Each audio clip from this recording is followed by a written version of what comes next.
गुप्तोत्तर काल के इतिहास को हम लोग एक बार फिर से समझने का प्रयास करते हैं। यह थानेश्वर के पुष्यभूति वंश या वर्धन वंश गुप्तोत्तर काल में सबसे प्रसिद्ध राजवंश जो है थानेश्वर के पुष्यभूति वंश या वर्धन वंश। इसका इतिहास नरवर्धन से शुरू होता है, अर्थात इसके संस्थापक राजा हैं नरवर्धन 505 ईस्वी से। हर्षवर्धन सर्वाधिक प्रसिद्ध राजा 606 ईस्वी से 647 ईस्वी तक इन्होंने राज किया था। हर्षवर्धन तक जो इसका राज पहुंचा है, इसके साम्राज्य की सीमा को देखने पर हम लोग समझ सकते हैं। ये आप यहाँ पर देख सकते हैं, थानेश्वर है।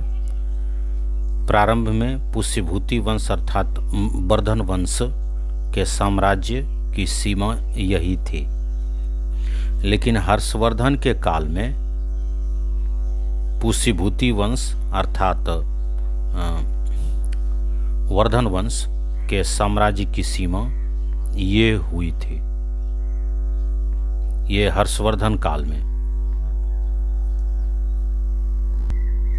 गुप्तोत्तर काल के दूसरे प्रमुख राजवंश हैं कन्नौज के मौखरी वंश। इसके संस्थापक ईशान वर्मन थे 550 ईस्वी में। यहाँ से इसका इतिहास शुरू होता है। इसमें 606 ईस्वी से 647 ईस्वी का इतिहास राज्यश्री का इतिहास है। ये राज्यश्री हर्षवर्धन की बहन थी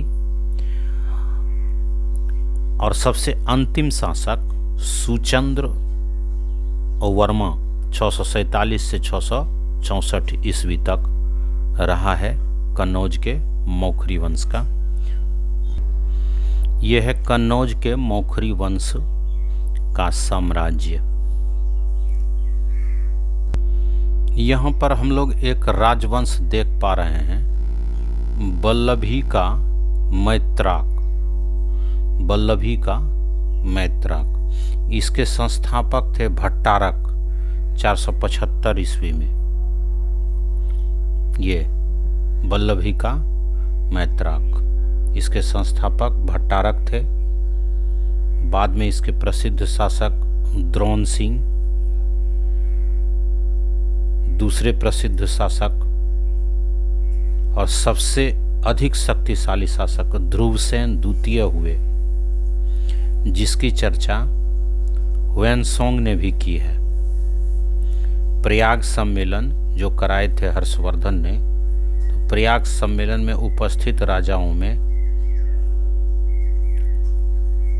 ध्रुवसेन द्वितीय का भी नाम आता है। हर्षवर्धन ने अपनी पुत्री का विवाह ध्रुवसेन द्वितीय के साथ किया था। ये बल्लभी के मैत्राक वंशी शासक थे ध्रुवसेन द्वितीय।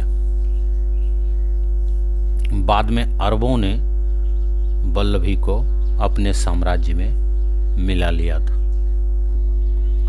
राजपूत काल हर्षवर्धन की मृत्यु के बाद 12वीं सदी तक राजपूत काल कहलाता है। इस काल में उत्तर भारत और दक्षिण भारत में कई छोटे छोटे राज्यों का अभ्युदय हुआ, जैसे गुजरात का गुर्जर प्रतिहार, जिसके संस्थापक नागभट्ट प्रथम थे। यहाँ से शुरू होकर त्रिलोचन पाल तक गुजरात के गुर्जर प्रतिहार का इतिहास है। और इसकी सत्ता की शुरुआत जो होती है एक छोटे से राज्य से होती है और एक बड़ा विस्तृत साम्राज्य स्थापित करने में गुर्जर प्रतिहार कामयाब होते हैं। ये गुर्जर प्रतिहार का प्रारंभिक साम्राज्य है। बाद में इन्होंने अपनी सत्ता जब विस्तृत की, तो बाद में गुर्जर प्रतिहारों की साम्राज्य की सीमा हम लोग देख पा रहे हैं लगभग संपूर्ण उत्तर भारत में हो गई थी।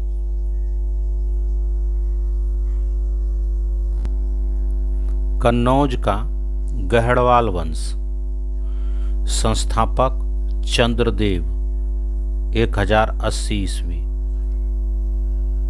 तो चंद्रदेव से जयचंद या जयचंद्र 1170 ईस्वी से 1194 ईस्वी तक कन्नौज के गढ़वाल वंश का इतिहास रहा है राजपूत काल में। ये कन्नौज का गढ़वाल वंश की साम्राज्य सीमा है। प्रारंभ में इसकी राजधानी बनारस थी, जिसे काशी कहा जाता था। इसी के नाम पर इसे काशी नरेश भी कहा जाता था। चंद्रदेव ने क्या किया, प्रतिहार शासक को हराकर कन्नौज पर अधिकार किया और गढ़वाल की राजधानी फिर कन्नौज बनाया। दिल्ली का चौहान राजवंश संस्थापक चाहमान थे। चाहमान से पृथ्वीराज चौहान या पृथ्वीराज तृतीय 1178 ईस्वी से 1192 ईस्वी तक ये दिल्ली के चाहमान राजवंश का इतिहास है। अब इसके साम्राज्य की सीमा देखते हैं। ये चौहान राजवंश की राज्य सीमा है। ये छोटे से राज्य राजस्थान के अजमेर से इसकी शुरुआत हुई और फिर काफ़ी विस्तृत साम्राज्य फैलाने में पृथ्वीराज तृतीय कामयाब हुए थे।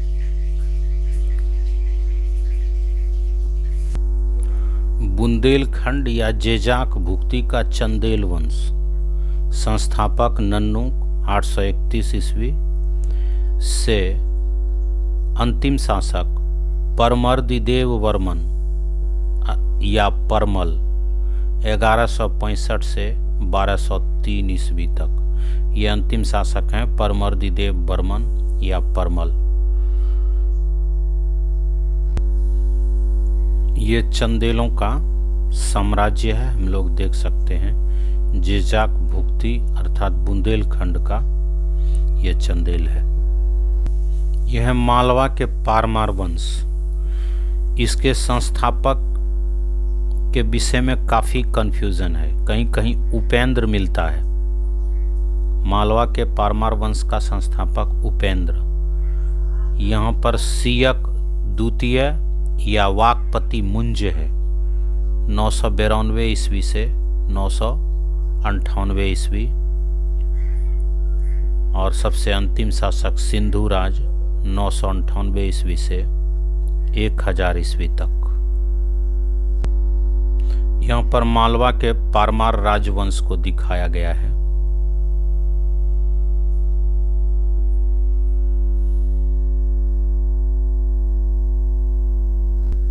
ये गुजरात अनिलवाड़ा का चालुक्य वंश अर्थात इसे ही सोलंकी वंश कहा जाता है। गुजरात अनिलवाड़ा का चालुक्य वंश को ही सोलंकी वंश कहा जाता है।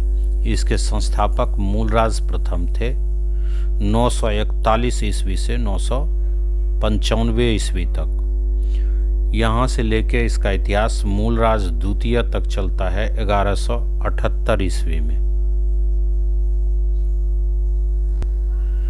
इसे ही सोलंकी वंश कहते हैं। गुजरात के जो अनिलवाड़ा के जो चालुक्य हैं इसे सोलंकी वंश कहा जाता है।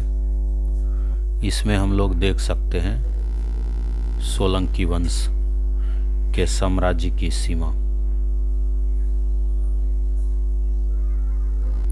ये राष्ट्रकूट राजवंश है। दंती दुर्ग से शुरू होता है। 752 ईस्वी में दंती दुर्ग ने राष्ट्रकूट राजवंश की स्थापना की थी और कर्क द्वितीय अंतिम शासक थे 972 ईस्वी से 973 ईस्वी तक। ये यहाँ पर हम लोग देख सकते हैं राष्ट्रकूटों के राजवंश की राज्य सीमा। मान्यखेत इसकी राजधानी थी। पाल वंश गोपाल प्रथम इसके संस्थापक थे 750 ईस्वी से 770 ईस्वी और गोपाल प्रथम से मदन पाल इसका अंतिम शासक 1144 ईस्वी से 1162 ईस्वी तक। मदन पाल इसके अंतिम शासक। ये पाल राजवंश की सीमा है। हम लोग देख सकते हैं ये पाल राजवंश की सीमा, पाल वंश की राज्य सीमा को हम लोग देख सकते हैं।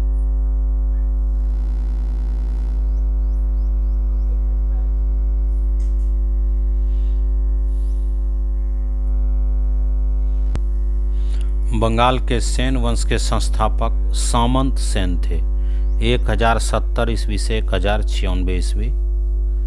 लक्ष्मण सेन 1178 से 1205 ईस्वी, काफ़ी प्रसिद्ध शासक। उसके बाद भी उनके दो पुत्र विश्वरूप सेन 1206 से 1225 ईस्वी, और सबसे अंतिम शासक केशव सेन 1225 से 1230 ईस्वी तक इन लोगों ने बंगाल में सेन वंश की स्थापना कर